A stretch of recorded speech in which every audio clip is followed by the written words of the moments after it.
You are listening to Leaders and Legends, a podcast featuring some of Indiana's most fascinating men and women whose impact has shaped our state, our communities, and us. Join us as we discuss their imprint on our history. Leaders and Legends is brought to you by Veteran Strategies Incorporated, your local veteran business enterprise specializing in public relations, media relations, public outreach, crisis communications, and digital photography. My name is Robert Bain, Principal of Veteran Strategies, former Deputy Chief of Staff to Mayor Greg Ballard, and Communications Director for the Indiana Republican Party. I'm honored to be your host for our discussion. You are listening to Leaders and Legends, a podcast presented by Veteran Strategies Incorporated and sponsored by the Girl Scouts of Central Indiana, McAllister Machinery, your friendly neighborhood Caterpillar dealer, in the historic Crown Plaza at Union Station and Grand Conference Hall in downtown Indianapolis. Today, our guest is the redoubtable, the renowned, the envied, at least by me, Eddie White. Thank you, sir. Thank you. I don't think I've ever been called those things. I've been called a lot of other things, but thank you. It's good to be here. Well, it's very kind of you to join us. We've been pretty heavy on government officials and business people and politicos, and I want to try to do more sports figures, and you're so well known. You've had such an incredible career. We're very, very grateful. Most people don't realize, perhaps, but maybe the more you talk, they will. You are not from Indiana. No. I grew up I'm a two-time Hoosier, and I'll explain that. I grew up in Wilkes-Barre, Pennsylvania, went to college there, Wilkes University. Well, though it was Wilkes College when I graduated from there. And then in the last 10, 12 years or so, it's now a university. Mm-hmm. So I don't know if I'm smarter now because I graduated from university as opposed to a college. And then the first time I moved to Indiana was to South Bend to work at the University of Notre Dame. And you'll be able to connect Wilkes-Barre with Notre Dame. Because of a certain football player. Well, there's Rocket Ishmael is one. Yes. And then the great, one of the great players of Notre Dame, they had those four legendary players that Grantland Rice wrote about back in the day. One of them was a guy named Jim Crawley, and Jim Crawley was from Scranton. But anyway, so I go to South Bend. That's the first time I moved to Indiana. And then I spent some time with your team, the Miami Dolphins, as their PR guy down in South Florida. And then I moved to Indiana a second time to Indianapolis to work for then Logo 7. And I've been ever since. So I am a two-time Hoosier and very proud of it. What brings you, I can understand obviously why you went to Notre Dame, and we're going to talk about that in a few minutes. But what brought you back after being here one time? What made you want to come back? Believe it or not, Wilkes-Barre, Pennsylvania is a small town. And I mean, in fact, when I got to Notre Dame, I had never been on a plane. In fact, I was in a situation where when I went to school at Wilkes, I lived at home. My mom and dad couldn't afford room and board. So I basically had 4 more years of high school living at home with my mother doing my laundry and stuff like that. And then my alma mater hired me. So I still stayed at home. So the first time I ever moved away in my life was to South Bend to work at Notre Dame. And I love South Bend. South Bend was small, just like Wilkes-Barre, but it was Notre Dame. But then the opportunity came up to be the head guy with the Dolphins. And I didn't want to leave because we had just hired Lou Holtz, and I knew we were going to win, but it was Lou Holtz that told me, in just the way Lou could, he said, he had that 1 year we coached the Jets, and he said to me, Eddie, right. You didn't want to get up one day, be 45 years old, and wonder what it was like to work in the National Football League. You owe it to yourself to go down there and try what it is to work with Don Shula, the greatest coaches of all time. So I'm like, okay, I got it. So I said, I'll give it a shot. And our athletic director, Gene Corrigan, who was just a phenomenal guy, said, hey, go down there, and if you don't like it, you can always come back. You'll always be part of the Notre Dame family. So went down to Miami, and it was a phenomenal experience. And it laid the groundwork for so many things that came after in my life. And I learned a lot because you go from being the assistant at Notre Dame to now you're the head guy. And I think so many of us who work in whatever field, when you're the assistant, a lot of times you look at the head guy and go, well, he doesn't do anything. He's always on the phone. When you're the head guy, you're the one that has to tell, a small little newspaper in Miami Beach that they can't have 4 credentials. They can only get 2. And you got to explain to them why. And you have to make the decisions of who gets to interview Dan Marino and who doesn't. And there's a lot of decisions you have to make. So I love the opportunity. And so many great things happened. I designed the press box in Joe Robbie Stadium our first year and accomplished a lot that I couldn't accomplish probably any other NFL team because of our dynamic with Joe Robbie and Shula. But I never took to Miami. I'm a small town person. I'm the type of person that if we're walking down the street and you're coming this way and I'm going that way and I don't even know you, I'm going to make eye contact. I'm going to say, how you doing? or what's up or something like that. I'm not going to keep my head down or whatever. And I never took to Miami. I never took to South Beach. I never got into that thing. And I wanted to get out of Miami. And through a guy who ran the Super Bowl for many, many years for the NFL, Jim Steig, he had a friend of his, Jim grew up in Fort Wayne, a buddy of his from Fort Wayne named Tom Shine, had a company called Logo 7 on the east side of Indianapolis on Shadeland Avenue. And they were one of the oldest licensees of the NFL, but nobody knew them. People knew Starter. People knew Wilson. They knew Champion, but they did not know Logo 7 or where it was. And Tom was looking for a PR person. Didn't have one. And Jim Steig said, hey, there's a guy. He's a PR guy for the Dolphins. I think he'd be great. And Tom's like, yeah, but is this guy going to leave Miami and move to Indianapolis?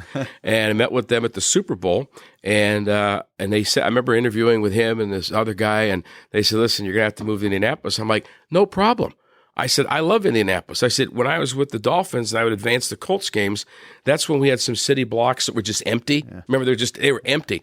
And I love this. I remember going to Union Where the mall Station. Is now. Yeah, exactly. I remember going to Union Station at all those little shops in there, and I just loved the people. And then when I was in South Bend, years before that, I'd come down here for concerts at the Hoosier Dome.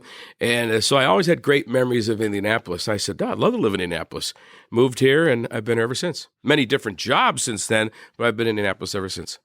When you were young, when you were in college, what drew you to sports? That's a great question. I love sports. I wasn't any good at it. In fact, in high school, I remember trying out for our football team as a sophomore in high school, and my mother gave us the news that she was pregnant with my little sister. And so I had to quit football in high school and go work at the A&P as a clerk. That's a supermarket back east. Atlantic and Pacific. That's it. And I would, be a checker and all that stuff. And so instead of going to football practice after school, I went and worked at the A&P. And so I love sports and followed it and all that stuff. And then when I graduated, getting out of high school, I was going to go to Wilkes. And they encouraged me to take a class before the fall semester. So I looked through this thing and saw that there was this course called Journalism 101. And I thought, I always thought, this is how weird I am. You know me, but I am very weird. When I was a senior in high school. In a good way. In a good way. This defines me. As a senior in high school, I want to be one of three things, and this defines me. One, a disc jockey, which nowadays they don't have them, so if you're under 40, Google it. Disc jockey. Two, a sports writer. And three, I wanted to be a writer for Sesame Street. Now, that really defines me.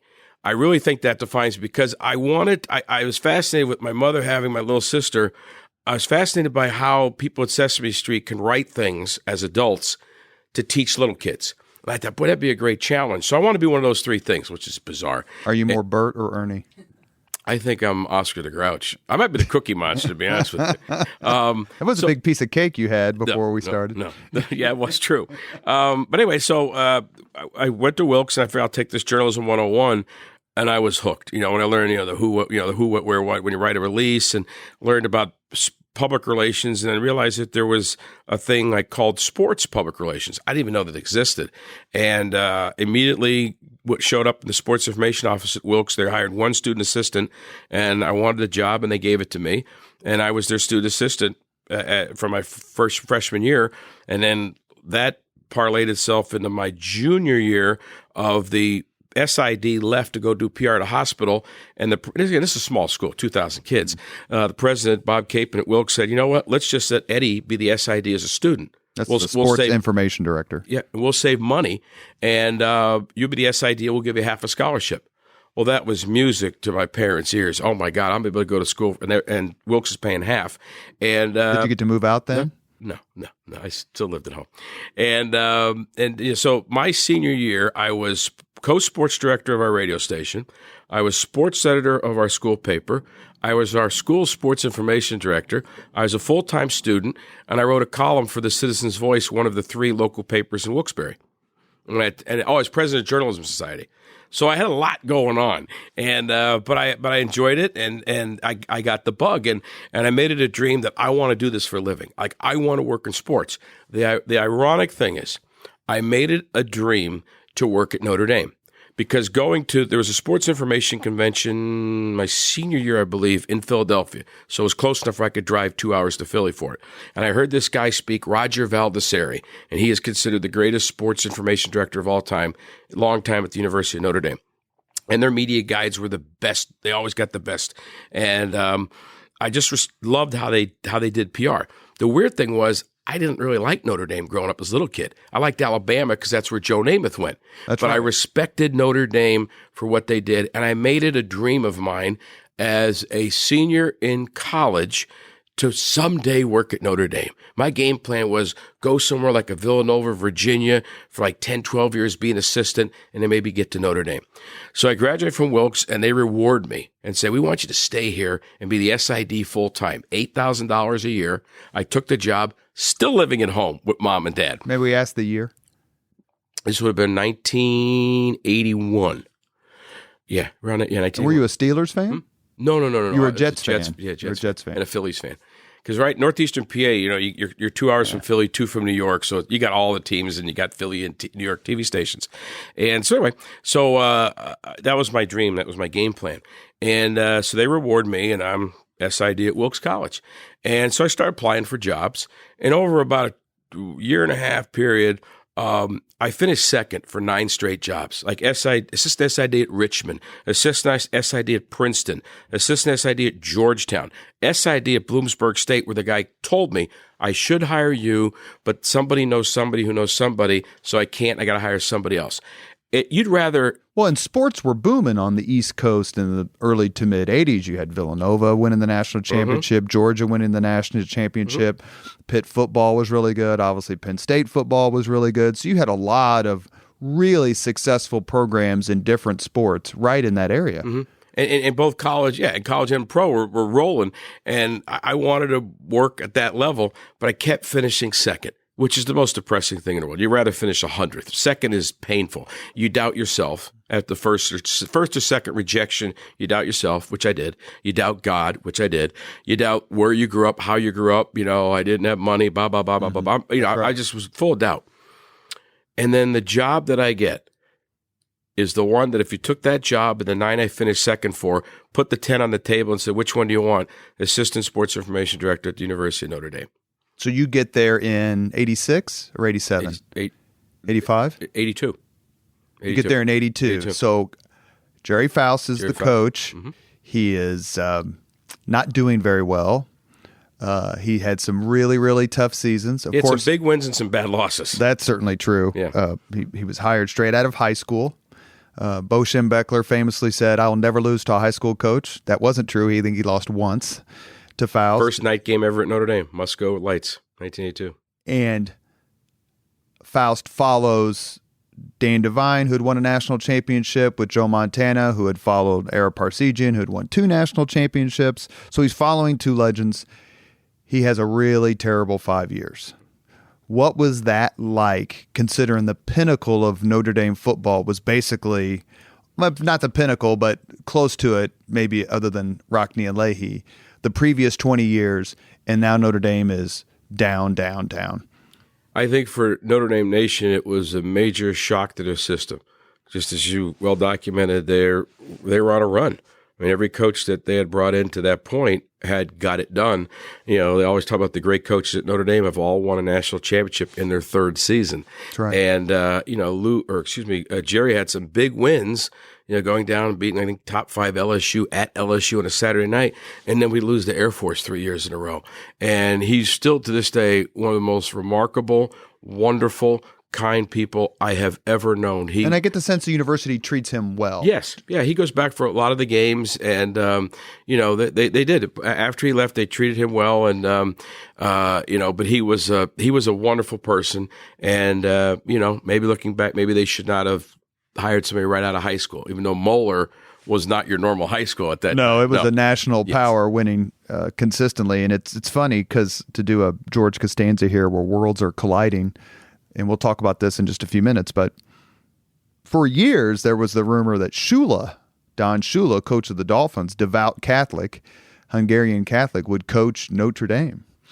And it obviously never came to pass, but there was that kind of buzz and rumor. There's a story that I heard from different people that when the university, this is long before cell phones and faxes and all that stuff, but when Era was leaving, Father 1974. Right, Father Joyce, was looking for a coach, and our athletic director Moose Krause was looking for a coach, and Moose Krause supposedly met in Carolina at an alum's house up in the hills with Don Shula, who had just won a couple of Super Bowls with the Dolphins. Don Shula, who goes to Mass every day of his life. Don Shula, who went to school as a little kid singing the Notre Dame Victory March every day, which Lou Holtz did the same thing, both from the great state of Ohio. And I think Shula went to Aquinas? I don't know what high school, but he's from, begins with a W. Lou was from Liverpool, yeah, but they're Ohio. very similar. Yeah, very, very similar. And I worked for both of them. They're both like tough. They're demanding, which makes them great. But Shula said, yes, I want the job. So Moose goes back to South Bend and tells Father Joyce, I think I got our coach. And Father Joyce says, I already hired a coach. He said, who'd you hire? He goes, I hired Dan Devine. He's coach of Green Bay Packers. Yeah, like, what? That's right. So years later, I'm down with the Dolphins, and a gentleman named Charlie Callahan, who was the old SID at Notre Dame before Roger Valdesari and was the first PR guy in the history of the Miami Dolphins through those perfect seasons and stuff. He's now retired at this point. He comes over to visit us from Bradenton. He wanted to see Coach Shula, and I had met Charlie a couple times when I was at Notre Dame. So we go to dinner. I said, Charlie, I heard this story. He confirms it. He heard the same story. I said, so you were at Notre Dame for 100 years. You know, John Ewert's Heisman, Horning's Heisman, all those greats. And you worked for Don Shula the early years and the perfect season. What would it have been like, Shula to Notre Dame? And Charlie said, Eddie, it wouldn't have been fair. An off year at Notre Dame would have been one fluke loss. But with Shula's detail, attention to detail, his knowledge of football. The beauty of Don Shula was, and Bum Phillips said it about Shula, he could take his and beat yours, and he could turn around and take yours and beat his. He won with Marino passing. He won with Zonk and those guys running the ball. He won with a great defense. He won with a crappy defense. He just won. He was, to this day, here we are, we're playing 16 regular season games now in the NFL, and there's all this glamour and stuff like that. Today, still, the winningest coach in the history of the National Football League is Donald Francis Shula. That's right. And we're going to talk about that because, as everyone knows, because we are recording this a few days after the second week of the current NFL season, so my Facebook page is getting lit up with pro-Dolphin posts. All my friends, God love them. They're taking care of me. You didn't.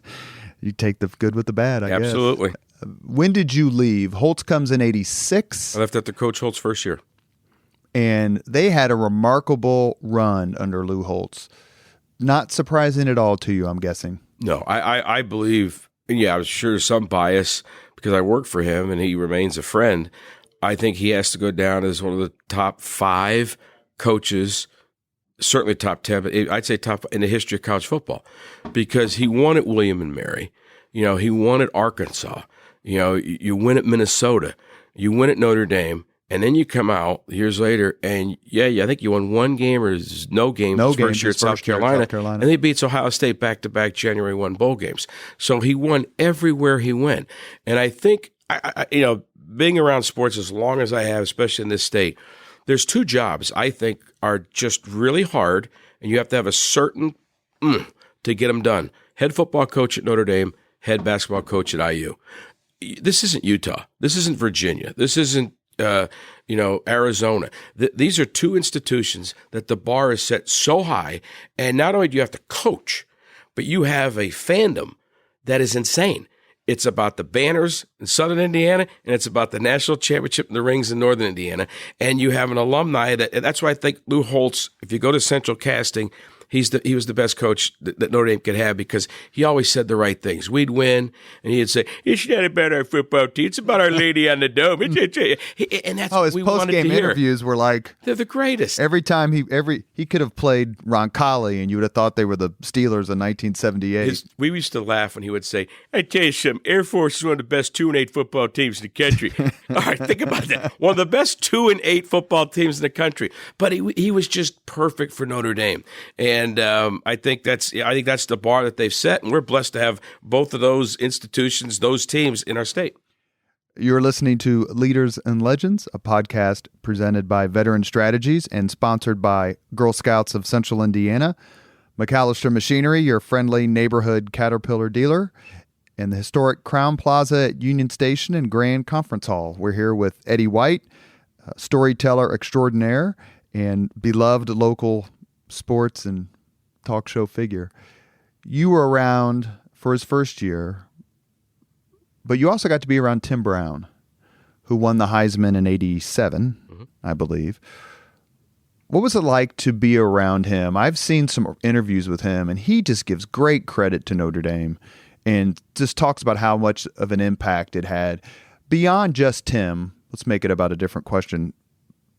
What was the impact of the university on students, on student athletes? Well, I'll go back to Lou Holtz. Lou has a line, and it's not a line, it's real. And when he talks to kids or their parents about Notre Dame, he said, this is not a 4-year decision. It's a 40-year decision.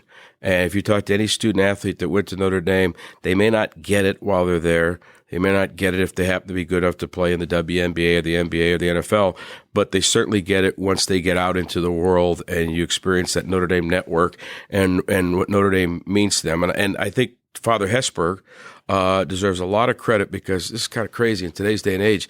Father Hesburgh insisted that if they're so qualified, that Notre Dame would have professors of different faiths. He would love to have a mathematics professor who's Jewish, a philosophy professor that was a Muslim.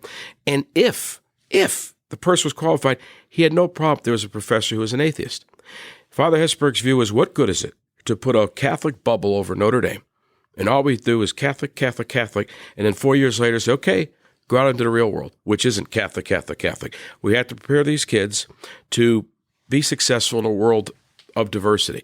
And I think it says something when Father Hesburgh was an advisor to every president. And you think he still holds the record for the most honorary degrees. Yeah. And I mean, whether Republican or it didn't matter. I mean, they wanted his intellect and his view of bring people together. And, he knew football was important, but it wasn't ever going to be so important that we would cheat to win games or something like that. So I think he set the tone with Father Joyce. Then you make sure you have coaches that follow. So I think whether it's Tim Brown or Ishmael or Natalie Achonwa, who plays for us with the Fever, and she's a Notre Damer, they'll all tell you the same thing. There's something about that place that is so special. But when you mention Tim Brown, he has and I used to use this when I was with the Dolphins.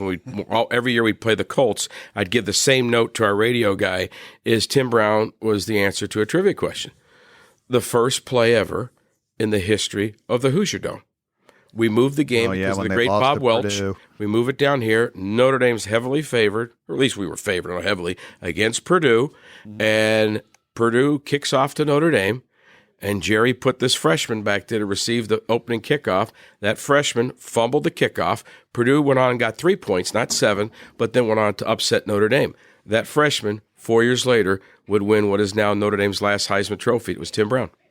So fun to be able to talk to you and have you tell these stories from the inside. I'm going to ask you about a particular game because I think it was Holtz's first year, and that is the incredible comeback against USC at the Memorial Coliseum, where Notre Dame won at the last second. They were down 3 or 4 touchdowns. Do you remember this game? Were you there or not? No, I didn't travel with Notre Dame. Remember, I was the assistant SID. So you didn't go? No. In fact, one year, I think it might have been Jerry's third year or so, we went and we played in the Aloha Bowl. And so that's Hawaii. That's nice, right? I was with Digger in Omaha, Nebraska, was minus 14. That's the difference between being the sports information director, the associate sports information director, or the assistant sports information director, which I was the assistant. So I was in Omaha freezing. So no, I was not at the USC game, but yeah, that was. But that was there, and he's talking about Digger Phelps, the longtime basketball coach for Notre Dame, obviously. But that was the game. It seemed that Holtz started to work his magic. Then the next year they go to the Cotton Bowl. They lose, but they go to the Cotton Bowl. And the third year they go undefeated. You're and win the national championship. You're with the Dolphins by this time. Notre Dame wins what's probably the greatest game ever in the history of Notre Dame Stadium against the Miami Hurricanes. 31-30. 31-30. Mm-hmm. What was it like to be in Miami rooting, I'm assuming, for the Irish when the Hurricanes had forged this incredible dynasty under Jimmy Johnson? It was awesome because there was. We'll go back a couple of years before when Jerry's Faust's last game. 59-7 was at the Orange Bowl. They were running reverses. They could. I know Jimmy had the line, "Hey, you they don't pay me to stop my offense. They pay that guy to stop my offense." But they ran it up.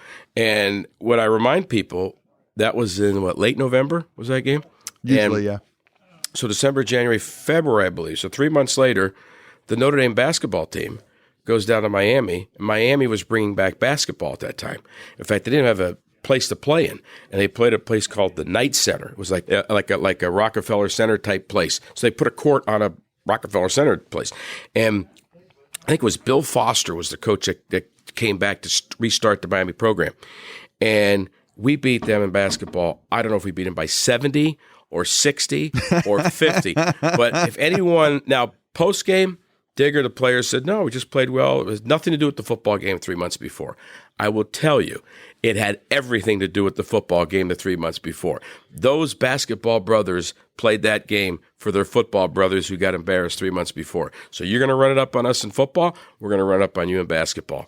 And then a couple of years later, here's Miami and Notre Dame, the Catholics versus convicts, the whole thing. And I'm down there reading the Miami Herald every day and the Fort Lauderdale paper and Palm Beach paper. And I'm praying, if you're ever going to win one game, you have to win this one or my life is going to be miserable. And I believe we were on the road because the team got in. I think I remember watching it in my hotel room around the road. And it was just, I think it was Pat Terrell that knocked the ball down at the end in the end zone. The 2-point conversion, Pat Terrell. Yeah.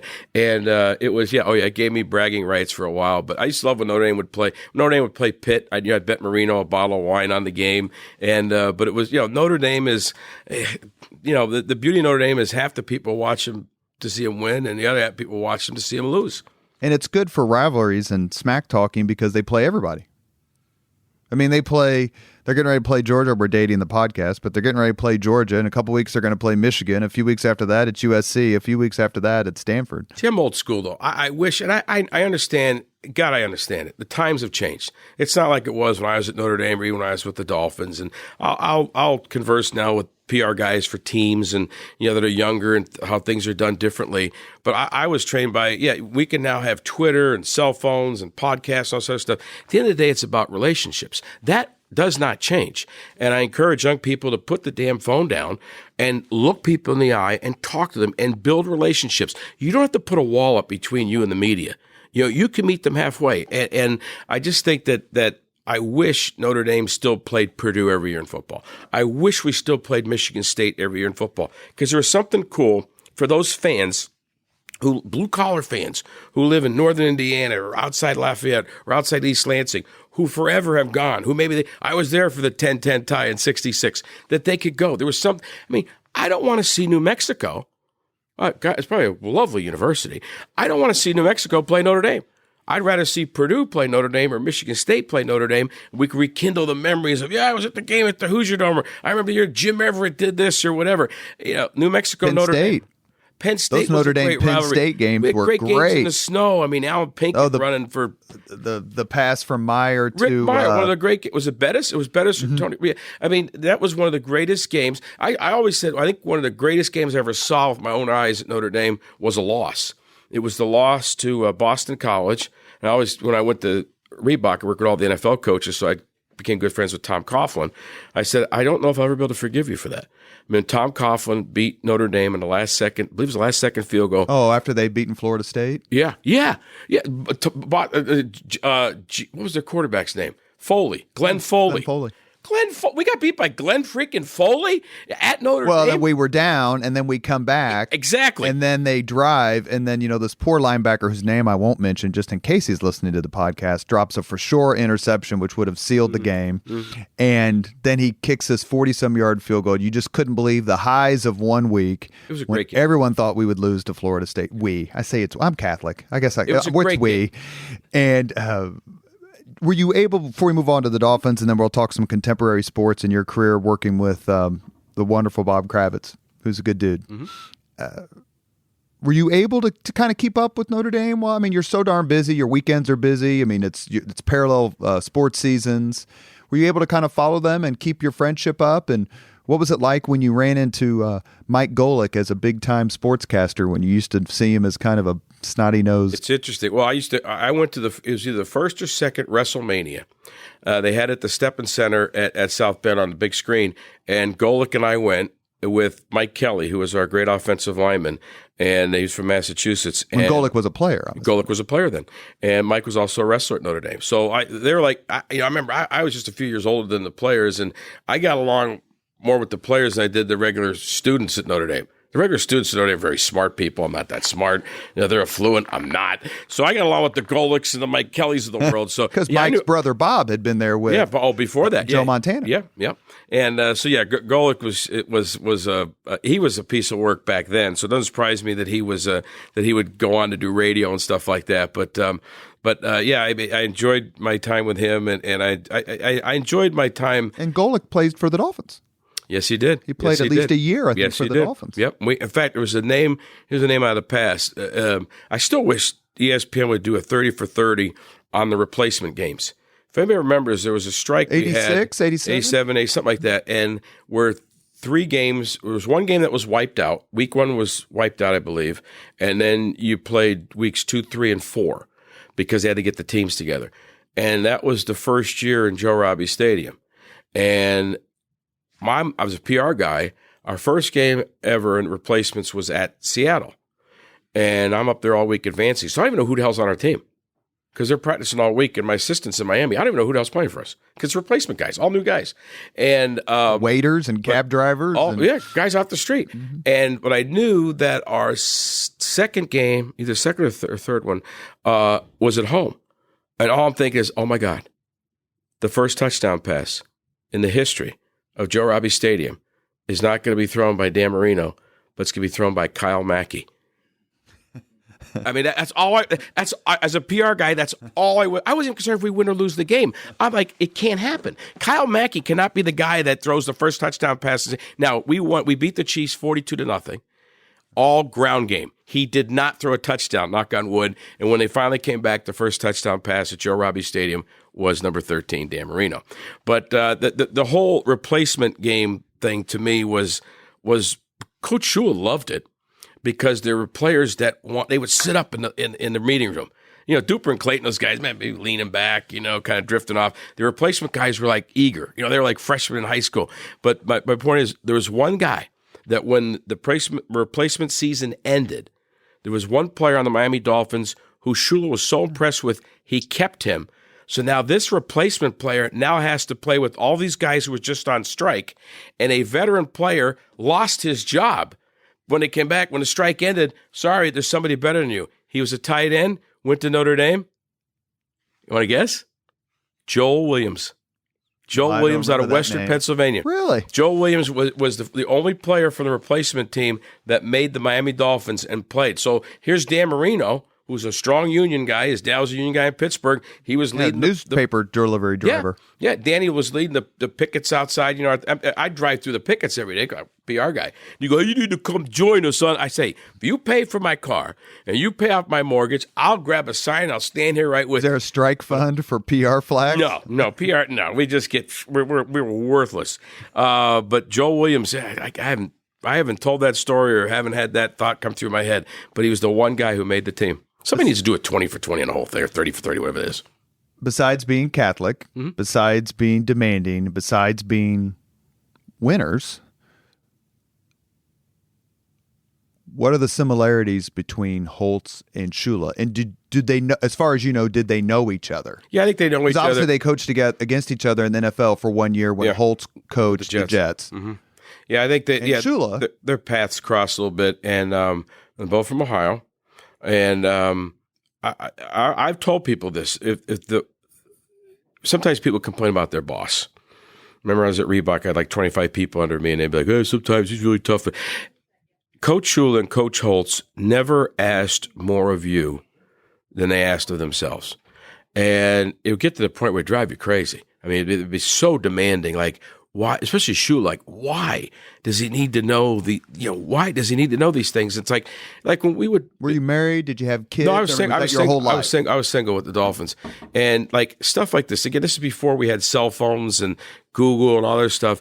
is I would be in Philadelphia from Monday night through Saturday when the team would come to Philadelphia. I'm advancing the game, quote unquote, advancing him as a PR guy. You go visit the radio stations, TV stations, and newspapers. You go out to the Eagles facility and you work with the media and answer questions. And I bring a thing that weighed 400 pounds with slides and pictures, clips, whatever anybody needed, hard copy news releases. It was hard to be a PR guy back then. Anyway, I would be there, but one of my assignments from Coach Shula was wherever we were, Buffalo, New York, Philadelphia, and of course the bigger cities have more newspapers, is I would have to get the clips of every article about the Eagles that week in Philadelphia and cut it out and paper clip it or staple it together. And, sometimes page 2 has the back of the story on page 3. I'd have to get 2 copies of the paper because I have to cut it out, right, and put it together. And I would have to highlight stuff that he told me I would want to see, meaning he would want to see. He's Don Shula. I'm Eddie White. I'm from Wilkes-Barre. What do I know? But I figured it out. Like, he'd want to read through there like a Wednesday practice with the Eagles. Cornerback Robert Vane twisted his ankle, left ankle, on Wednesday's practice, but he should be okay. He wanted that highlighted. He wanted to know come Sunday that guy that Duper's going up against on this certain play, in this certain situation, tweaked his ankle on Wednesday. So if I can design a play to make him turn on that ankle as opposed to this way, or plan it, this is the detail, and he would want all of us. So it's not just me. Give it to him. Now he takes it and sits with the receivers coach, with the offensive coordinator, with Danny, with Duper, with the coordinators to go, what would be the best situation for us to call a play to take advantage of that? Now, the one thing I got to say about Shula, and this is before me, but Zonka, they did the great thing on NFL Network about Shula.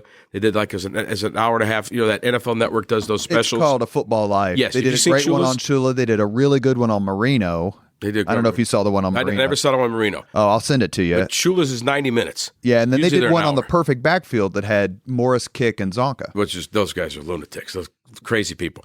But I love the trailer for Shula's. It was Larry, Zonka, Mercury Morris, and me. I mean, who doesn't belong in that group? but the best story was Zonka telling the story that they're going out to Oakland to play the Raiders. They'd never beaten them out there, and Zonka finds the Raiders playbook and gives it to John Sandusky. He says, "You got to give this to Shoes. I just found the playbook. This is for the game. We could use this."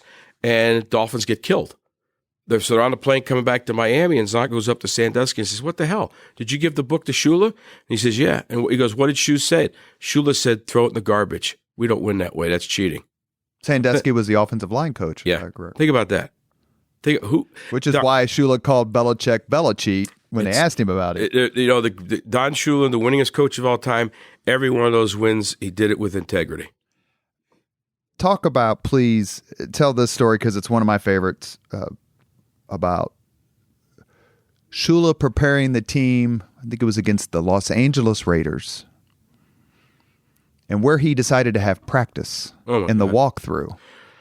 Yep. When we played on the West Coast, Shula would always come out 2 days early to get the guys acclimated time-wise. So we're playing the Raiders in Los Angeles at the Coliseum, so they're going to come out on Friday, practice in Miami, and then fly. So they get in the evening of Los Angeles on Friday night. And the plan was we were going to practice at USC's practice field. And what we found out was USC was having their homecoming or something. And the guy warned me that when you come to practice, you may run into like 2 hours worth of traffic. So it would normally be from LAX to USC is usually not that far. But on this Saturday, which would be the next day we're going to practice, it's going to take you a long, long time. And it's going to be insane with all kinds of people having parties there at USC and then going out to the Coliseum. So I tell our traveling secretary, and he says, "Well, we'll talk about it when we land in Los Angeles." It's like 4 or 5, whatever it takes to fly to LA. Team gets in, we get to the hotel, and now we're going to have a meeting. And we're sitting there. I remember standing in the lobby with Coach Shula, our security guy, our traveling secretary, myself, and I'm telling them what I just told you. Hey, it's your call. I'm just telling you what the guy at USC said. It's not going to take us a half hour. It may take us 90 minutes. And the one thing about Shula is he hated wasteful anything. He's like, "We're not going to waste that time." He goes, "Do they have a parking lot here?" And so we got our hotel up, and I'm like, I didn't have a rental car. I was like, where's the parking lot? And we are at LAX. We're in those hotels that the back of the hotel planes are landing, and they did have like a 4-level parking lot. So we walked out there, and we went to the roof of the parking lot. And there's the jets flying, and here's this roof parking lot. And it had those cement barriers, the ones you pull your car up to so you don't hit the wall. Those little things are like 5 inches tall or whatever. And they had them all over the place. And I'm thinking, you can't have a practice here. And Shula goes, we'll practice here tomorrow. We'll have our walkthrough here in the parking lot at the hotel with the airstrip of LAX right there. And we're all thinking he's kidding. He's serious. So now I have to call, I think it was Jimmy Cephalo and Charlie Jones were doing the game for NBC. Their plan was to go to USC for our practice. I got to tell you, hey, don't go there. Come to the hotel. We're practicing in a parking lot. And Cephalo, who played for Shula. Yeah, completely got it. From Pittston, Pennsylvania. Another Northeastern PA guy. He got it. So I remember telling I grabbed our team photographer. I said, this is where you get lucky as a PR guy. Where's your room? He goes, I got a terrible room. I'm facing the airstrip. I go, perfect. I said, our walkthrough is tomorrow at 2 or 3, whatever time it was. I said, I want you to take pictures outside your hotel room of our team practicing on this parking lot because no one's going to freaking believe this. No one's going to believe this thing. So now it's the next day, and we're out there, and guys are around their shorts, like Duper and Clayton are going out on routes and looking down to make sure that they don't trip over the cement thing, and then catching a pass from Marino. And like Chuck Studley, our defensive coordinator, he's yelling instructions. His mouth is moving, but all you hear is the sound of jets landing and taking off at LAX. We're watching U.S. Open games or tennis matches where all you could hear was the planes flying over. We're sitting there going, this is insane. We're going to get killed. I mean, this doesn't make any sense. So Dave Cross was our photographer. He got the pictures to proof that I didn't make the story up. So we go out the next day, and for the first time in the history of the Miami Dolphins, they beat the Raiders on the West Coast in a regular season game, whether it was Oakland or L.A. We beat them. So I told this story over and over and over. So when they were going to do the Coach Shula thing for NFL Network, a lady friend of mine at NFL Film said, we need to talk to you, get these stories. They're true. I said, yeah, they're true. So I said, call Dave Cross. If you watch the Shula thing, you see me telling this story like I'm telling you, the picture comes up of us practicing. And then Shula talks about like, Shula won so many games. He's like, yeah, I did that. Yeah, but, because why should we go waste time? 90 minutes and 90 minutes back, we can get to work. He's always about the work. All right, let's have a good work day today. Let's get the work done today. All right, boys, you got to work. It's always about the work. When he came to the Dolphins in the early, I think it was 1970 was his first year. They went from 4-10 the previous year to 10-4, lost to the Raiders in the playoffs. And 2 years later, they're undefeated. But at the time, they had 4-a-days practices, 4-a-days in the Miami Heat. No water. I mean, Kuchenberger and those guys said it was, I don't know how you did it. I mean, he found Garo Yepremian on the street. I mean, go back to the Baltimore days when he put the plays on Tom Maddie's arm. He had no quarterback, right. And he was a football coach, period. I mean, I remember doing an interview once, somebody from the New York Times, and they asked him, who's your favorite singer? And he went, wait a minute. And he asked his wife. He said, Dorothy, his first wife, Dorothy, who's that guy I like? Sinatra. Yeah, Sinatra. I like that guy. He's my favorite guy. He was a football coach. Is it kind of like Saban when they asked him about the 2016 presidential election? Like they asked him about, what do you think of Trump's victory? And Saban goes, I had no idea who won. And that's not a joke. I mean, I worked with him 1 year when he was with the Dolphins, Coach Saban, and he's like Belichick and Shula and Coach Holtz. These guys have this tunnel vision. It's about coach, play, and like Gilbrand says, the best teams are the ones where the owners own, coaches coach, and players play. When somebody starts trying to do somebody else's role, you're not going to be as successful as maybe you should. There was a Football Life special on Dan Marino. It's really, really good. Obviously, it talks a little bit about the fact that he never won a Super Bowl. And it has Jimmy Cephalo, who you mentioned earlier, saying, we didn't win because of him. We didn't win because of us. And they have Peyton Manning and Jim Kelly and others talking to John Elway talking about Marino because Troy Aikman and Manning have both said Marino's is their favorite quarterback of all time. There's no doubt about it. But when Peyton had one of his first Payback Foundation things here, they brought Danny in because Danny was Peyton's guy. He wanted to be, and Troy Aikman has said that. Aikman was our logo athletic guy for a long time. They both wanted to be like him. They want to be able to yell at their wide receivers right there on the field, right, and not take any crap. Can you imagine if Peyton was yelling at Reggie? We'd be like, oh, my God, you're yelling at Reggie. Danny didn't care. Danny would yell at Clayton, he'd yell at Duper, and Danny was Danny. He was a guy from Western PA, tough as nails, and I still think he has the greatest arm that I've ever seen. Well, that was the question I was actually getting ready to ask you. I was having lunch with Bill Benner, who's been on the podcast, and a couple of friends of mine, and we were talking about greatest this and greatest that. And I said, well, we were talking about quarterbacks, and we all had different opinions, as everybody else does who's listening. But I said, you can't argue with Tom Brady's career. I would rather have Montana's career because he was 4-0, even though he hasn't won as many Super Bowls. But if I had to choose one person to throw the perfect pass to save my kid's life, it's Dan Marino. He's, I'm. And what was he like to be around? Oh, he was the best. He was the absolute best. And I think it started the first day I showed up to be the PR guy for the Miami Dolphins. They're in minicamp. Because he's already there. He's already there. Team's out on the field.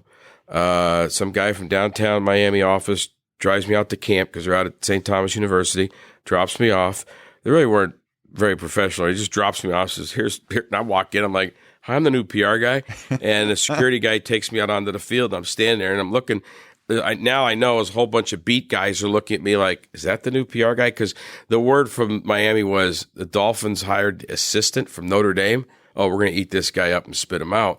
So I'm standing there, with a tie, and I'm sweating like crazy, and I'm hot. And these beat guys are staring me down, and I'm watching the field, and all of a sudden practice ends, and the security guy takes me out, and first he introduces me to Don Shula. So, Coach, this is Eddie White. Here's our new PR guy. How intimidating was that? Yeah. Well, it wasn't intimidating till he said, yeah, nice to meet you. Hey, Gene Corrigan called me, because Gene Corrigan, our AD at Notre Dame, had worked with Coach Shula either both at Kentucky or Virginia or somewhere in Shula's early career. And they were friends. And Mr. Corrigan had called Shula and said, hey, you're getting one of our best guys. You're going to like this guy. So he says, Gene Corrigan called me and told me, you're a good guy. You'll do a good job for us. So, try not to screw anything up, and hope you do a good job here. And he walked away. I'm thinking, oh, God, it wasn't warm, but okay. And he had that walk. He had that walk. He was just solid in the jaw. And he walked away. I'm thinking, man, it's Don Shula. So all of a sudden, the security guy says, you want to meet some of the players? I said, yeah. He goes, you probably should meet Marino. You're going to work with him a lot. I said, yeah, okay. So Marino comes over, and he's walking off. And I remember Stuart Weinstein was our security guy. He says, Dan, this is our new PR guy. And Danny had the look that now I know. It's the look that says, oh, God. This guy already has 10 interviews for me to do. He's already hating me. He had that look. And he goes, he's a big guy. He's like very 6'4", tall guy. Got the 220, tan, good looking, 230. It's like you, good looking, tall, tan. Oh, you're so and he goes, how you doing? How you doing, man? How you doing? He has that Western P. How you doing, man? Sup. So I first heard the word sup. It's really what's up, but he says sup. He goes, sup, man? How you doing? I said, I'm Eddie White, and the new PR guy goes, where'd you come from? I said, left Notre Dame. He goes, you left Notre Dame to come to this freaking circus? He didn't say freaking circus. And I'm like, yeah. He goes, man, all right, well, good luck. Hope you do well. I said, thank you. And he walked away, and I go, what was that? And the security guy said, don't worry about it. He's tough to, get used to. I said, okay. So all of a sudden, an intuition kicked into me. To this day, I can't believe I did it back then. I met some other people. Finally, I walked back in the locker room. I'm going to go in there, going to introduce me to secretaries and meet people on the football side of it. And I happen to walk by, and here comes Marino. And I said, Dan, he goes, hey, this is the new guy. How you doing? I go, good. I said, Dan, listen, I don't know what I can say on this podcast. I'll try to clean it up. But I said, Danny, you know what? I didn't call him Dan. I said, Dan, we're going to get along great. Because I said, I'm just a dumb blank from Pennsylvania like you. And I walked away.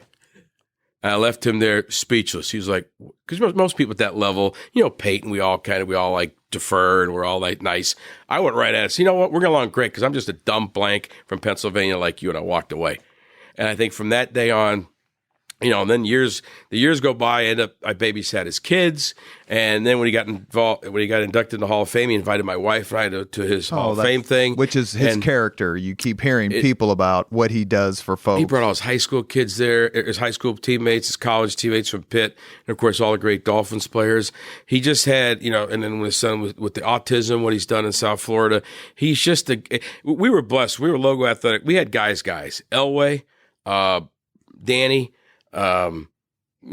Troy, they were Marcus Allen, they were guys.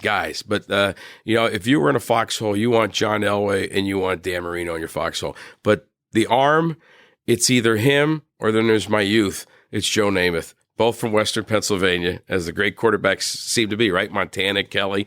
Have you seen the show where they bring Kelly and Montana and Marino on together? And I think Namath is on. I'll send it to you. It's really good. It's funny because Montana says, and then we'll fast forward to Indianapolis here, but Montana, they're talking about the new rules. So this is just the show is just a couple of years old. Montana goes, well, the only person I'd rather see throw the football under today's rules is Dan Marino. And gives him that big, great compliment in front of all his peers, all Hall of Famers. And obviously Montana had beaten Marino in the Super Bowl, but that was high praise. And if you read this, if you watch this, this TV show, you see that Brett Favre say the greatest pure passer of our generation. And it's, as a Dolphins fan, it breaks my heart that he didn't win a Super Bowl, even though I'm very happy they beat the Bears. And he the wasn't following mobile. Year. I mean, if you looked at his knee braces and stuff like that, I mean, he could move quick to his right or left, get a step, and just stand there. And I used to tell people, we're on radio, so nobody could see it. So imagine, raise your hands over your head and make two fists. When Danny would do this and go, this to the right, left, I'd hit my assistant, Jeff Blum, and said, something good's going to happen because he's going to audible. He sees something that, and Duper and Clayton are gone, whether it was the Orange Bowl or Joe Robbie, gone, touchdown. And, I still, to this day, one of the greatest things I have, the only game Danny ever threw 6 touchdown passes. He lost. To the Jets. In overtime. Ken O'Brien and Wesley Walker beat us. 51-45. Yep. Comes in the locker room, takes off the right wristband off his wrist that he just threw 6 touchdowns, slams it on the ground. I walk in right behind him. Shula says, shut the door, take a knee. It's always a prayer. We kneel down. I'm wearing a blazer, and there's this wristband sitting there. I pick it up, put it in my pocket. To this day, I have the wristband that he wore the only game he ever threw 6 touchdown passes. Does he know? And lost. I don't know. I don't think so. I'm not going to tell him. He'd want it back. I'm not going to give it to him. We are here with Eddie White, and he's telling stories, and we're loving it. And we want to talk a little bit about Indianapolis sports, particularly your time as a sports talk show host with Bob Kravitz. Kravitz and Eddie. It was a rollicking few hours every afternoon. What was it like did you know Bob beforehand? And what was it like to venture back into the other side of kind of sports or sports journalism? It was scary. Because I knew Bob because I read him, but I maybe introduced myself to him because I was at Reebok then, like at a Super Bowl, because I had worked in various capacity, 26 Super Bowls in a row for the NFL. So I always see Bob there, and he's representing the paper that the city I live in, and so I'd say hi to him or something, but I didn't know him. What year is this roughly? I don't know. See, I've been here 9, 10, 14 years ago, maybe. That sounds about right. Something like that. And so, I knew of him. And at this point, Reebok had gotten purchased by Adidas, made a bunch of changes, and they were forcing me to go to Boston every week to work. I didn't want to move to Boston, but that's where the job was. And so, because I love it here. And my wife and me, we wanted to stay here. So I would be here on the weekends and be in Boston during the week. So I was looking for something here. And, and I'm a PR guy, so we're always behind the scenes. We're not on air. And I always thought I have a terrible voice and I swear too much. So I'm definitely not for somebody to be on the radio. And anyway, I get a call from a guy, Tom Severino, a guy named Kent Sterling, that worked with Jeff Smulyan. And they said, hey, they're going to start an all sports station in Indianapolis. And I'm wondering, okay, do they want a guest? Like they want to talk to Peyton, one of our Reebok guys, whatever. And they're like, no, we want to talk to you maybe about hosting a show. I'm like, what are you talking about? And they're like, well, we have Bob Kravitz. And that's the lightning rod. That's who we needed. But Bob can't do a show by himself. We need someone to be his foil, to play off him. And we don't want someone from another station. We don't want someone that people are familiar with from some other place. We'd like to get somebody who's ours, like new, that's ours. And we've been asking people, and we talked to a bunch of people, and they said, hey, you need to talk to this Eddie White guy. He knows everybody in his Rolodex and blah, blah, blah, blah, blah. And I'm like, wait a minute, no, my voice is terrible. And I swear too much. I can't do radio. So they said, well, just come in and do a fake show with Kravitz. So I came in one night because I'm thinking, well, the pluses are I could live in Indianapolis. And so we came in late one night at Emmis, and Bob and I did a fake show. They had like secretaries call with fake calls, and we were supposed to do it for 2 hours. I think we did it for like 45 minutes. And Severino came in with Ken Sterling and said, stop. I'm like, God, we're that bad? He's like, no, this is going to be great because you guys are different and you guys disagree on almost everything, and this is going to make great radio. Okay, You great. spent a lot of time and I've worked with Bob Kravitz on not a lot of stories, but several actually happily pretty big ones. He's got a terrific sense of humor, very self-deprecating, but you kind of stuck it to him in a fun way, like jabbed him and he'd write a column and have an opinion about something. I'd say, then there'd be 25 callers the next day who completely disagreed with him, and Eddie would and it was never like voice of the people, Bob. It was never manufactured. It was never, hey, what side do you want to take? Okay, I'll take the other side. There are many times we agreed on stuff. I mean, not many, a few. But there were times we didn't. And I had great respect for him. We became friends. We're still friends. But I thought our show was different because it was two guys who'd actually worked like in sports. I mean, he covered it for a million years. I was in it. And, we weren't a guy that, went and studied broadcasting, was a disc jockey and just knew how to push buttons and now is a radio show just because he knows how to do radio. To me, I always called that Uncle Tommy radio. My Uncle Tommy is a mailman back in Wilkes-Barre. They'd be like, give my Uncle Tommy a show. He knows nothing about sports. He reads the paper. He's a fan. It'd be like giving him the microphone. He'll go, I think the Eagles are going to win the Super Bowl every year. It's like the old Ditka guys, Ditka, the Bears. It's like, at least with Kravitz and I. Kravitz is from here. He went to IU, so he had local ties, and I spent time at Notre Dame. So, and every time we made a point, I tried to reference something from my past, or he would reference his past, and support it with a story. And, and I'm proud of a lot of the crazy things that we did in, the couple of years that we were there. I mean, and it just ended because? Well, no. It ended because I don't know many things, but I do know sports PR. And I thought, and I said it on the air, so I'm not saying something I didn't say before, when the Speedway took its product off ESPN and went to Versus, I said it's the dumbest thing I've ever seen in sports marketing PR. That it's the second worst thing to happen to the track since the split. Right? Did anybody agree the split's the worst thing? We all agree to that. Sure. Non-fatality. Sure. Yes, exactly. But the second worst thing is if you have a sports product, where do you want to be? On what? I'll give you one guess. It begins with an E. Because if you're on ESPN, you got the Kornheiser show talking about you. You got Golick and Greenberg talking about you. You got Sports Center. You're going to get all this extra PR hits that you're going to get. I said Versus to me is Ohio State versus Michigan. What the hell's Versus? Where is it? Where do you find it? Walk into a sports bar in Atlanta. Are you going to see Versus? Back then. Let's go back then. And this is pre-Miles.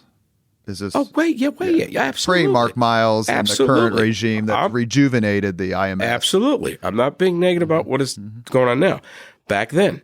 And that was just a stupid move. And I said it. And then Tom Severino dies of cancer. And they get rid of Kent Sterling, and new regime came in, and part of the new regime was some of the people at the track that helped put the Versus deal together for the track. So I remember Kravitz telling me, he goes, I think our days are numbered. I said, how could they be? We have the number one show. Somebody told me to this day we're still the highest rated 3 o'clock sports show ever, like for most people. And I'm like, how could they? And he was right, and they got rid of us. So you miss it? I miss being able to tell stories and comment on things that happen on a daily basis. It can't do that now because I work for the Pacers. I represent the Pacers and the Fever and everything here. So I can't do that. I do enjoy doing a Pacers postgame show. But sometimes I don't listen to a lot anymore because, quite frankly, I think, and again, it sounds so egotistical, I know a lot about the NFL. I know how things work. And sometimes there's people out there talking on the radio that never worked in the league, don't know anything about the NFL, and they're saying things that are flat out are aren't true, and I want to bang my head against the thing. So I'll listen to news. I'll listen to Howard Stern because, like you, he's a great interviewer, and I'll listen to 70s music. I told you I was weird. Yeah, we're going to ask you a question about music here in just a few minutes. As we wrap up, you're listening to Leaders and Legends podcast, presented by Veteran Strategies Incorporated, sponsored by Girl Scouts of Central Indiana, McAllister Machinery, your friendly neighborhood Caterpillar dealer, and the Crown Plaza Hotel, Grand Hall, and Conference Center at historic Union Station. I'm going to take a few minutes here before we get to the final questions. Rapid fire. You ready? Yeah. Your opinion. Uh-oh. Ready? Mm-hmm. Larry Bird in your all-time starting five. Larry Bird's one of them, right? No, I'm asking you. No, Did you put Larry Bird in your all-time starting five? Oh, God, yes. Oh, God, yes. Oh, yeah, him. And then you want the other four? Sure. Oh, brother. Larry Bird, Allen Iverson, because I don't know if anybody ever played hard forget practice. I'm talking about games. Every night, the guy played hard. Do it. Do it. No, do it. Practice. Practice? No, that's our buddy Jim Moore. Definitely Allen Iverson, Larry Bird. I love Wilt Chamberlain. See, I'm old. Wilt Chamberlain. You know what my favorite player was growing up in Pennsylvania? And I'm so glad I got to meet him. George McGinnis. When he was a Sixer. Oh, and I get here Sixer, and I get to know him. My wife knew his family, so I love George McGinnis. So I got to put George McGinnis in there. So, oh my God, I got George McGinnis, Larry Bird, Wilt Chamberlain, Larry and Allen Iverson, and you need a shooting guard. I need a shooting guard? No, I'm going with Pistol Pete Maravich. That's my team. We'll beat anybody. I don't care. We don't play position. You can't stop Wilt Chamberlain. Mac's going to be solid. Larry Bird, my God, Allen Iverson, and Pistol Pete Maravich. Who's your coach? Me. Oh, I'm coaching. We'll have to ask Shula and Holtz when we get them on the podcast about Eddie White coaching. People don't realize how great Wilt Chamberlain was. Wilt Chamberlain once, an NBA game is 48 minutes. Wilt Chamberlain for an entire season once averaged over 48 minutes a game. He grabbed 55 rebounds in one game against Bill Russell. And he doesn't seem to get the sort of, everyone talks about how great he is, but the most dominant physical specimen in the history of the NBA. True or false? Yes. I've asked Sam Jones, the Boston Celtics, won 10 rings, top 50 of all time. Who's the greatest player of all time? I thought he'd say Russell because he played at Russell. And I thought maybe he'll say Jordan. He said, it's the only guy in the history of this sport that said, I'm going to lead the league in scoring, did it. I'm going to lead the league in rebounding, did it. I'm going to lead the league in assists, did it. He goes, it was Wilt Chamberlain. The difference between Wilt and Bill was, these are the guys that play with him, is Bill Russell would step on his mother to win. They've all said he was a lion. Wilt was a softie. And you know, when in those great finals when the Celtics and the Lakers played each other, Wilt would stay at Bill's house when the games were in Boston, and Bill would stay at Wilt's mansion in L.A. This during the finals. Can you imagine that today?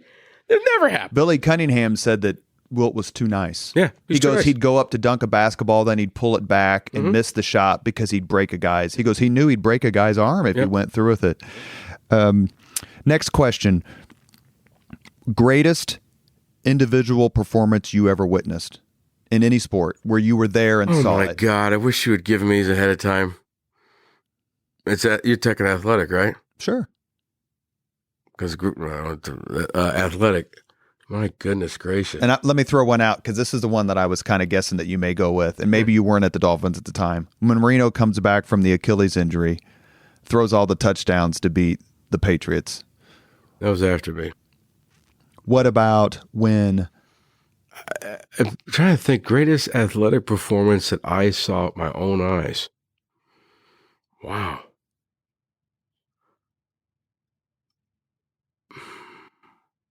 Yeah, again, I saw 26 straight Super Bowls. So, I mean, there was some great Super Bowl performances, but even, a great kick by Vinatieri. I saw that in Houston when, for the Patriots. Sure. Trying to think. Baseball. But an individual, I don't have one. I could easily Marino's 6 touchdown passes, but we lost. But that was a great accomplishment. That's one of them. I will have an answer a half hour from now. And I'm like, oh, my God, how could I have forgotten that? But I've seen so many great things. It could be Tiger's first Masters. You saw Tiger's first Masters win when he won by, 14 strokes? Yeah. Yeah. Well, why don't you just say that one? That's pretty damn good. Yeah, that's good. But, but it has to be an athletic performance. Like I was there when Janet Evans handed the flame to Muhammad Ali to start the Olympics in Atlanta. That, from whatever level you want to look at that, politically, athletically, our country, that was as moving as anything. I was standing as close to her as I'm sitting with close to you right now when Whitney Houston sang the greatest anthem we've ever had in Tampa, right as we were going to the Gulf War. It was the first Super Bowl where we had to use the metal detectors. Yeah, the Giants and the Bills. Yeah, and that was that Super Bowl. There's so many stories just out of that Super Bowl, but that's where my, believe it or not, my friendship with Whitney Houston began. At that weekend, because we found out that her uncle played basketball for my grandfather back in the day, and we became friends till the day she died. That was a phenomenon. I mean, I get goosebumps thinking about it because everyone had flags, American flags, and we had just played Lee Greenwood's "God Bless the USA" and showed videos of moms and dads saying goodbye to their families as they're going off to the Gulf War, and there were snipers all over the darn place, and we had nurses dressed as civilians in every portal of the stadium in case there was a bomb dropped that they would go through with needles and inoculate everybody. I mean, there was so much emotion going on in that stadium at that time, and she stands up in that little 1-foot podium and delivers this anthem that, she sung it in the stadium, but it was played on it was taped. They all were, and it was the greatest anthem of all time. I mean, it was just one of the most moving moments of my life. So I don't have an athletic one. Well, no, those are all pretty darn good, and I guess I should note that future Mayor Greg Ballard was one of those folks being deployed. Wow. For the Persian Gulf War. Last question before we get to the 5 questions, because this is something I struggle with as a fan, just besides being psychotic about all my teams, like all fans are. What's the most you've ever felt sorry for a player? Which player, when they didn't perform or didn't come through in the clutch, did you just heart ache for?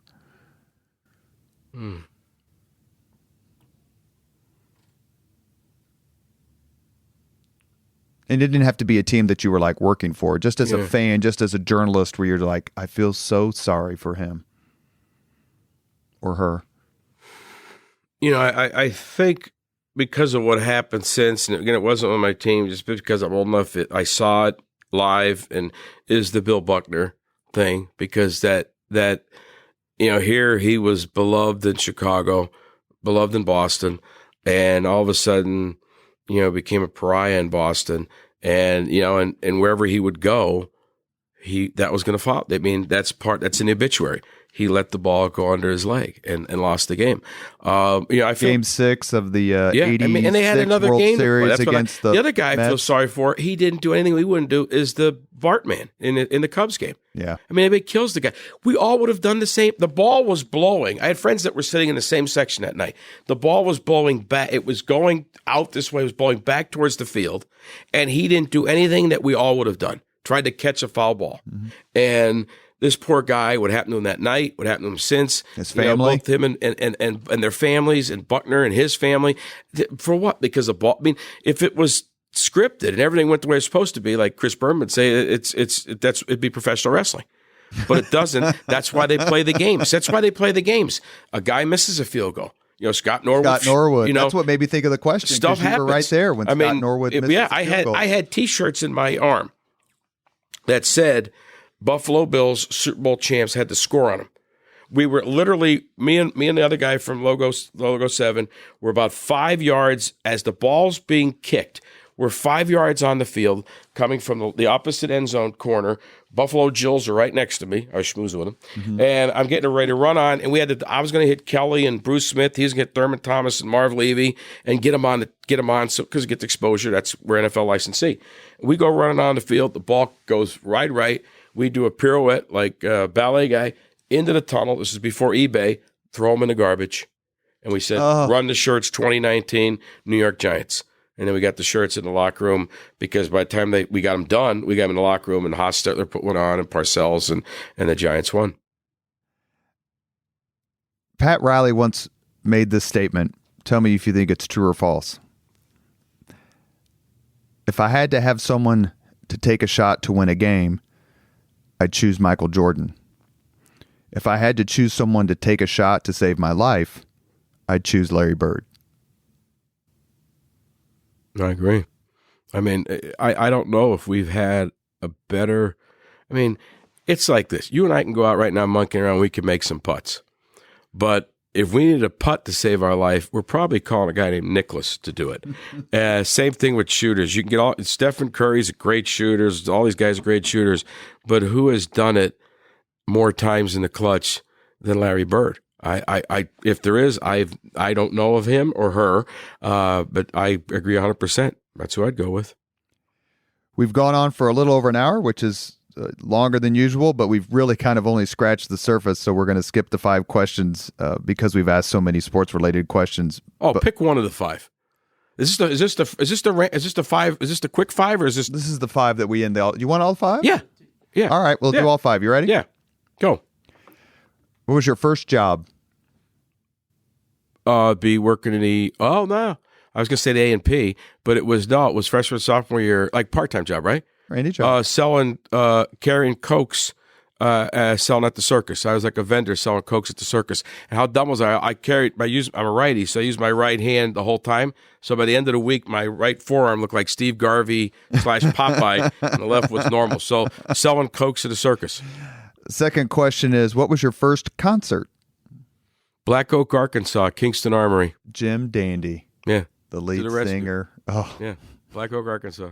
Google it. People under 40, Google it. If you could recommend any book for someone to read, which book would you recommend? Oh, wow. That's a good question. There's a book that Father Hesburgh wrote with Father Joyce. It's about their journeys around the world. I think it's like Ted and Ned's Excellent Adventure. That's probably not it, but it's Ted and Ned's something, where they went all over. Father in there anywhere? Yeah, all over the world. And the reason I like the book is you don't have to be Catholic to read the book. It's about the world and how simple people can affect the world in non-simple ways, and it's just a wonderful book. It's Ted and Ned, Father Joyce, Father Hesburgh, something. Travels. Chris Spangle is worth twice what I pay him to do this podcast. God love him. Travels with Ted and Ned. That's it. I like Ted and Ned's Excellent Adventure better, but it's okay. It's a good book. Keanu Reeves as Father Theodore Hesburgh. No, he's too young. No, I don't know. I didn't Jimmy Stewart. He's dead. Wait, I don't know who we'd get to play Father Ned and Father Ted. Eddie White. No. Oh, that profanity would come in handy. Mm-hmm. Fourth question. If you could witness any event in history, which event would you choose? Oh, wow. Non-sports. It could be sports, but maybe non-sports.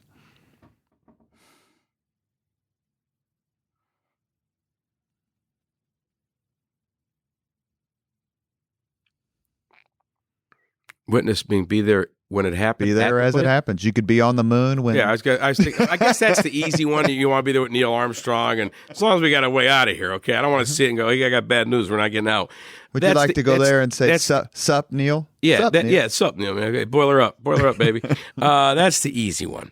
But I think I'll go nutsy here, and I think because I've always been fascinated with politics too. I'd love to be like, I joke, I want to be like a press secretary. I really do. But it's going to be like the Dean Martin show. I'm walking out with a cigar, glass of wine, and a couch. There's no podium, and we're going to do things differently. But as a former political press secretary, I would have to help you on that. Yeah, I did it. Well, that's the way we're going to roll. It's the way we're going to roll. They're going to have to deal with it. But I think I would like to have been there when Richard Nixon went to China with Chow Enlai. Yeah, in early 72. Yes, it was that wasn't going to ever happen. That was like, we only had 3 TV networks then, right? It was like, even Walter Cronkite was like, holy smokes. Read Pat Buchanan's book, whether you're a Republican or a Democrat or agree with him or disagree. But Pat Buchanan wrote a book called Nixon's White House Wars. And he was in the comm shop. He was actually started working for Nixon in 1965, but he was in the comm shop at the White House, and he was on that trip. And he writes about it from a kind of a flack PR perspective. You'd enjoy it. Oh, I will definitely get that. I would love to have seen that. Yeah. Last question. I shocked you with that answer, didn't I? Yeah, well, we're big fans of Nixon here on Leaders and Legends, much to our detriment sometimes, maybe. He stole my umbrella when I was like 6 years old. Did you get it back? No. Son of a gun, he didn't send my umbrella back. My grandfather took me down there to see me. He was campaigning against Kennedy, I guess it was. And it was starting to rain. My grandfather, who was a politician in Wilkes-Barre, I'm the only one with an umbrella. My mother said, it's going to rain. And she was here. And then the lady, whatever, later guy said, hey, we'll send it back to you. I never got it back.